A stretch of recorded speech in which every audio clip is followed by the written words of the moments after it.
Alhamdulillah, kita pada malam ini akan melaksanakan ibadah umrah dengan khusus yang kita akan lakukan dengan secara praktikal. Maknanya praktikal di sini kita kena sama-sama nanti laksanakan ibadah tawaf dan sa'i. Kalau tahlul dia rasa agak mudah. Jadi kita cuma fokus kepada tawaf dan sa'i. Saya akan tengok kalau punya ruang waktu yang cukup kita akan buat 7 pusingan. Kalau tak cukup mungkin kita cuma buat dalam 2 atau 3 pusingan saja. Tapi yang selebihnya dia sama juga. Cuma pembacaan doa-doanya saja yang berbeza. Dan saya harapkan supaya semua para jemaah dah pun ambil barang-barang yang diberi secara percuma oleh pihak travel agent Al-Firdaus, seperti beg sandang ni dan juga hand luggage. Yang ini kita boleh bawa naik atas kapal terbang. Ini tak payah masuk kat luggage. Kalau luggage sendiri boleh masuk ke kapal terbang. Yang ini boleh taruh ke atas. Sebab khususnya kepada jemaah lelaki, saya nak suruh orang simpan kain ihram yang sebelah atas masuk ke dalam. Nanti saya tunjukkan cara berihram daripada Singapura yang nak langsung masuk ke Mekah Al-Mukarramah, insya-Allah. Dan selebihnya ada juga diberikan kain ihram untuk jemaah lelaki. Dan saya dipahamkan jemaah perempuan pun ada diberikan tudung berwarna hijau. Ada contoh tudung dia tak? Ustaz ni boleh pakaikan tudung dia tak? Tengok satu contoh. Pakai sekali tudung dia. Kerana apa? Kita nak kena adakan satu warna supaya dia lebih mudah untuk saya nak cari orang. Kalau tidak saya pun lengit juga nak cari orang, susah kat sana. Bila dia dah ramai dia agak payah. Jadi saya boleh mudah mencari kalau ada yang ketinggalan dan sebagainya melalui tudung berwarna hijau dan juga gantungkan beg yang macam ni supaya saya dah depan saya boleh dapat cam untuk jemaah lelaki pun. Itu untuk saya nak cari awak. Kalau awak nak cari saya kalau panggil orang, saya pun malah nak jerit-jerit, saya cuma keluarkan bendera ni je. Kalau saya naikkan, maknanya kita nak kena assemble lah. Kita kena berkumpul di satu tempat, insya-Allah. Baik, sebelum kita mulakan majlis pengajian kita pada malam ni, mari kita sama-sama mulakan dengan baca suratul Fatihah. Mudah-mudahan dengan keberkahan suratul Fatihah yang kita baca ini, majlis ini diberkati Allah Subhanahu wa taala dan segala amalan-amalan kita diterima oleh Allah Subhanahu wa taala, insya-Allah. Ila hadatin Nabi Mustafa Rasulullah sallallahu alaihi wasallam wa ala hazatin ihtiramil Fatihah. A'udzubillah. Bismillahirrahmanirrahim. Alhamdulillah. Ar-Rahmanir-Rahim, Maliki Yawmiddin. Iyyaka na'budu wa iyyaka nasta'in. Ihdinas siratal mustaqim, siratal ladzina an'amta 'alaihim ghairil maghdubi 'alaihim waladdallin. Amin. Baik, sebelum tu kita sebelum pakai kain ihram, saya cuma nak ulang kaji sikit je. Bila kita dah bermula pakai kain ihram dan dah bermula jatuh niat, maknanya kita dah terikat dengan pantang larang ihram. Pantang larang dia, kalau kita terlanggar, maknanya kita dikenakan bayar dam. Boleh ingat tak pantang larangnya? Boleh? Banyak tak pantang larang dia? Okey, pertama apa yang kita boleh ingat? Dia banyak ada ni. Apa yang kita tak boleh buat bila kita dah dalam ihram dan dah mula jatuh niat?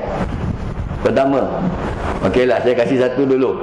Tak boleh memakai bau-bauan, maknanya tak boleh pakai minyak wangi. Lagi? Tak boleh apa?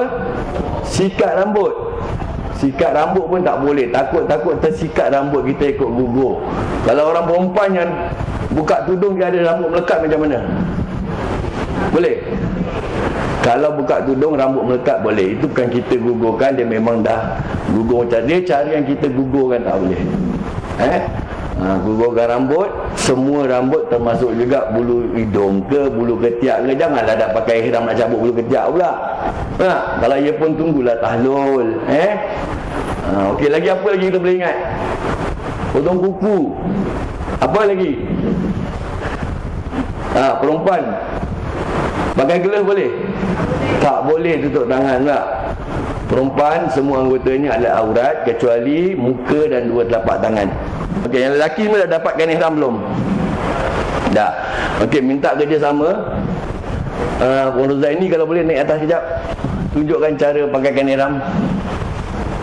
Okey, saya tunjukkan perempuan. Perempuan agak mudah sebab dia adalah pakaian tutup aurat yang lazim digunakan.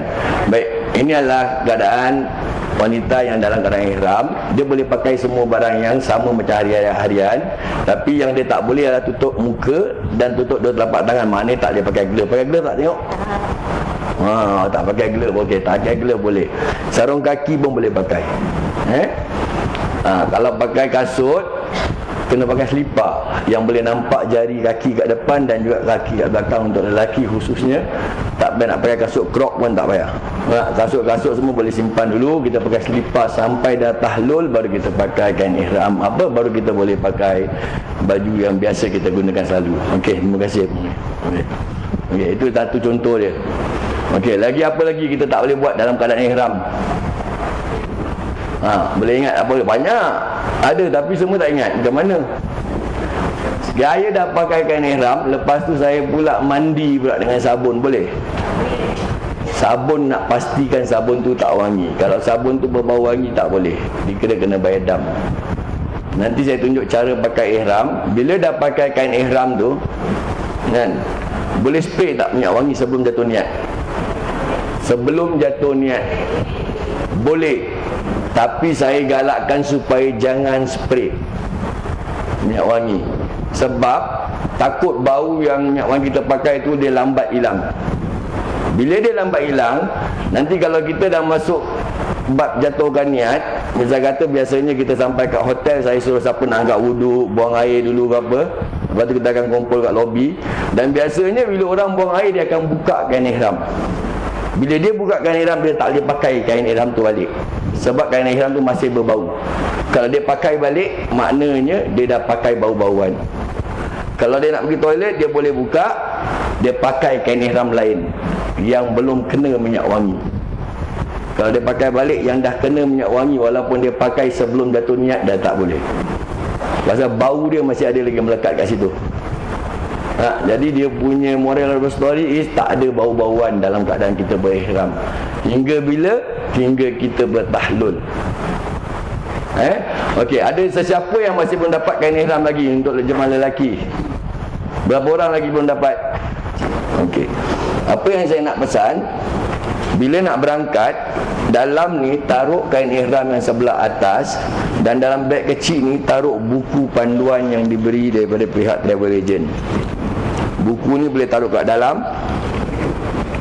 Satu lagi yang penting, kalau nak taruh gunting pun boleh. Gunting untuk kita bertahlul. Ini besar ni, dia ada gunting kecil yang orang selalu pakai, gunting lipat biar. Itu lagi bagus. Kecil je. Supaya kita boleh nak bertahlul nanti sampai ke Marwah nanti, lepas 70 sengan kita senang untuk bertahlul. Baik, malam ni saya akan cuba lakukan sebaik mungkin untuk buat praktikal tawaf di sini. Nanti sa'i kita akan keluar daripada kawasan ni yang dekat depan pejabat tu. Kita akan sa'i sama-sama, kita akan baca sama-sama doa-doanya. Boleh? Biasanya selepas tawaf kita akan solat sunat di belakang makam Ibrahim. Okey, yang kain kuning tadi tu, kerusi tu saya alas yang kuning, jangan duduk. Itu makam Ibrahim. Kalau nak duduk nanti saya ambil kerusi lain. Itu makam Ibrahim. Yang kalau putih tu Hijir Ismail. Jadi nanti saya tunjukkan cara dia. Bila kita bertawaf, kita tak boleh shortcut masuk dalam kawasan Hijir Ismail, sebab kawasan Hijir Ismail itu juga adalah sebahagian daripada Kaabah. Kita nak kena bertawaf luar kawasan Kaabah, bukan dalam kawasan Kaabah. Dan kita kena mengirikan Kaabah, kena pastikan. Bila kita nak istiqlam, biasanya kalau saya bawa orang saya kat depan, saya dah ke Hijir Ismail, Rukun Hajar Aswad, saya dah boleh mula istiqlam. Bismillah, Allahu Akbar walillahil ilham. Awak belum boleh lagi sebab awak belum sampai. Biasanya bila saya buat, nanti kat belakang semua ikut buat, padahal dia belum sampai lagi. Nanti saya dah terlepas, awak pattern baru awak buat. Sebab dia punya istiqlam ni mesti di garisan Rukun Hajar Aswad. Kecuali di Rukun Yamani nanti kita tak payah kucuk, cukup dengan istiqlam Bismillah, Allahu Akbar walillahil ilham, gitu aja. Dia tak payah kucuk. Sebab di Rukun Yamani dia tak ada Hajar Aswad, jadi dia tak ada simbolik orang mengucuk. Kecuali di Rukun Hajar Aswad, kita simbolik kita mengucuk Hajar Aswad. Seolah-olah kita telah mengucuk Hajar Aswad. Itu kaedah dia. Baik, saya akan mulakan dengan memakai kain ihram. Untuk lelaki kalau nak belajar pakai, kena berdiri, kena keluarkan tali pinggang dulu. Boleh? Siapa lelaki ada buat tali pinggang, buat kain ihram. Diri tak apa, jangan malu-malu. Sebab awak ni ada yang masuk dari Mekah, itu yang saya takut. Bila masuk dari Mekah, maknanya awak kena mula pakai kain ni dari rumah. Kalau masuk langsung ke Madinah, okey, saya ada kat sana, saya boleh bantu dan saya nak pakai. Mula-mula jangan ambil kain ihram, ambil tali pinggang dulu, pastikan tali pinggang tu selesa. Macam ni dah ketat sangat, tak boleh, kita kena adjust. Boleh? Boleh nampak okey, mengikut pada keselesaan kita ikat tali pinggang kita. Dia masing-masing ada masing-masing punya keselesaan. Jangan terlalu ketat, sebab nanti nak solat susah, nak rukuk dan sujud. Boleh? Cuba dengan sikit. Jangan rapat sangat. Boleh tak Abarun ke sini sikit? Yang perempuan sekejap, saya tunjukkan tuan sekejap dulu.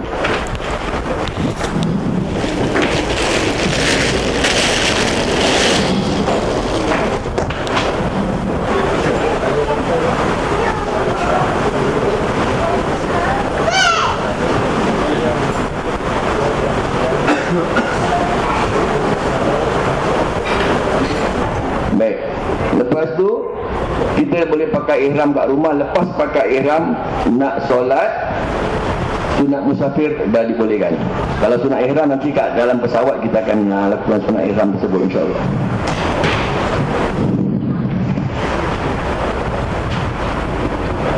Okey, mula-mula kita kena ambil kain ni, kita tebarkan macam ni dulu, manjangkan dia.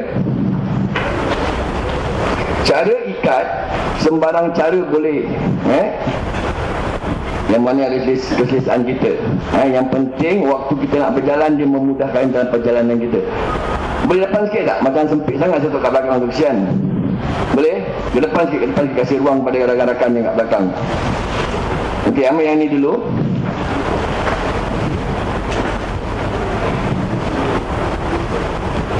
Okey, dah ambil ni.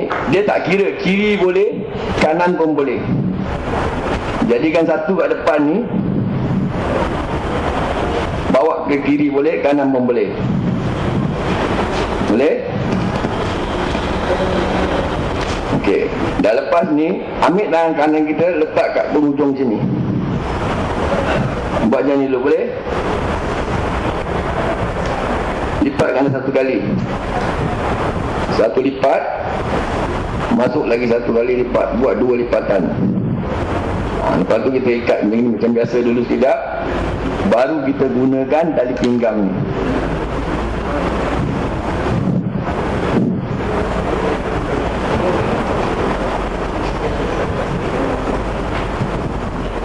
Okay. Bila dah pakai tali pinggang ni, ini boleh buka balik. Kita leraikan dia ke gini. Kalau nak lebih kemas, boleh juga nak masukkan kat bawah, boleh yang belin-belin dia ni, boleh kita kemaskan. Nak kemas-kemaskan dia, boleh masuk dalam ni. Cuma kita boleh adjust sendiri. Pastikan dia kalau terjalan gini, dia tak ada nampak sebelah selentang kita. Boleh? Sebab kalau dia nampak kelentang, dia akan jadi satu benda yang bahaya nanti bila dah jatuh niat. Sebab apa bahaya pula? Sebab kita dah tak pakai suara dalam bila jatuh niat. Bahayalah. Buat dia terbang. Lagi satu kerja pula.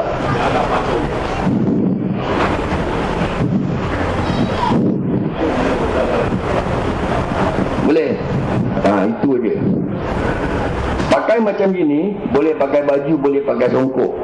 Nak keluar rumah, pergi airport, macam gini je. Yang ini dikenali sebagai semi-ihram, separuh ihram. Sebab apa kita boleh pakai gini? Kita belum jatuh niat lagi. Pakai macam ini. Jumpa kat airport pun macam gini, supaya mudah. Kalau nak pakai baju biasa pun boleh, tapi masalahnya dekat airport, dalam pesawat, nak pakai kain ihram bawah tu agak payah. Sebab toilet dekat dalam pesawat agak sempit, takut terkena najis dan sebagainya. Macam macam gini je. Masa kita berkumpul, siapa yang berkumpul hari Rabu pukul berapa? Pukul 3 ya? 2.30, 2, 3 gitu. Yang siapa berkumpul Jumaat pun pakai macam gini je. Okey. Macam gini, kalau boleh pakai selipar pergi airport, tak payah pakai kasut. Sebab kalau pakai kasut, tak kena letak selipar dalam beg. Nanti kat dalam terbang nak tukar lagi kasut. Sebaiknya macam gini je pakai, dengan selipar-selipar sekali. Tongkok pun boleh, apa pun boleh. Baik. Pada mereka yang datang langsung ke Mekah, dia ada satu tempat atas pesawat. Kita dah duduk dalam pesawat, kan? Lepas tu kapal terbang berjalan di satu tempat, nama dia Karnun Manazil. Di situ mulanya kita masang niat. Biasanya setengah jam sebelum tiba di kawasan tersebut, pilot akan umumkan dalam bahasa Arab lah, dia akan umumkan, dan saya akan faham juga. Bila dia umum, kita dah nak masuk ke tempat miqat, kita akan mulakan jatuh niat. Dan setengah jam tu saya akan bilang dengan semua jemaah pasang ihram. Maknanya bila saya dah kata pakai ihram, kita kena ambil kain ihram kita yang kat hand luggage ni, yang sebelah atas, kain ihram yang kedua.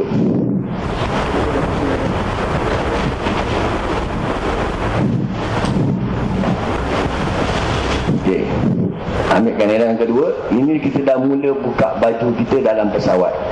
Baju, t-shirt, luar dalam semua kena buka. Saya tak buka t-shirt lah, tapi kalau nak ikut hari itu mesti nak kena buka. Ini contoh je. Saya tak buka t-shirt, saya tak buka luar dalam malam ni. Ini contoh. Jangan saya suruh praktikal betul-betul kalau saya buka luar dalam pula. Nanti kat pesawat saya buka. Songkok pun kena buka. Kadang-kadang kita tak perasan benda-benda ni nampak remeh, tapi kadang-kadang ada jemaah yang masih terlupa. Okey. Yang ini pun sama juga. Dia ada dua kain yang sama panjang dia. Mula-mula letak kat belakang badan dulu. Ambil tengah-tengah dia. Boleh? Ambil tengah-tengah. Tangan kiri tinggikan. Tinggikan tangan kiri. Lepas tu jalan kat bawah ketiak tangan kanan. Yang belah kanan ni nak lepaskan pun boleh. Kalau tak nak lepaskan, gigit sekejap pun boleh. Okey, kalau saya nak lepaskan, yang ini tadi jalan bawah ni, selitkan dia je. Selit banyak pun tak apa, supaya dia lebih senang, dia tak terbuka. Bila kita nak jalan, dia lebih mudah. Boleh? Okey. Dalam pesawat kami ni jalan atas. Ini campakkan dekat sini. Campakkan atas bahu kiri. Inilah keadaan kita dalam ihram. Kalau nak adjust yang sebelah kiri ni dah campak ni, kita campak belakang, kita masih lagi boleh adjust selitkan dia. Dekat bahagian tengkuk kita boleh selit supaya tak terlepas. Ini aja dalam keadaan ihram.